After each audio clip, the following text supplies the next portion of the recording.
চট্টগ্রাম নগরীর প্রথম এলিভেটেড এক্সপ্রেসওয়ের অপরিকল্পিত 5টি র্যাম্প নির্মাণ কাজ স্থগিত রাখার সিদ্ধান্ত নিয়েছে চট্টগ্রাম উন্নয়ন কর্তৃপক্ষ সিডিএ।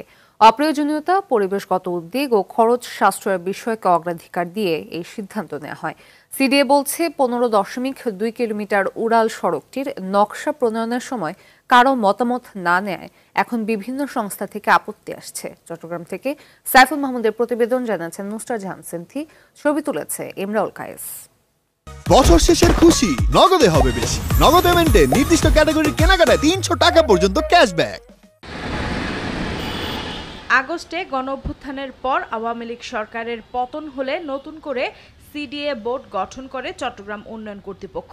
এরপরই নগরীর প্রথম এলিভেটেড এক্সপ্রেসওয়ের র্যাম্পের প্রয়োজনীয়তা, পরিবেশবাদীদের মতামত ও অংশীজনদের আপত্তির বিষয়গুলো নিয়ে পর্যালোচনা শুরু হয়। প্রাধান্য দেয়া হয় ব্যয় সংকোচনের বিষয়েও। 2017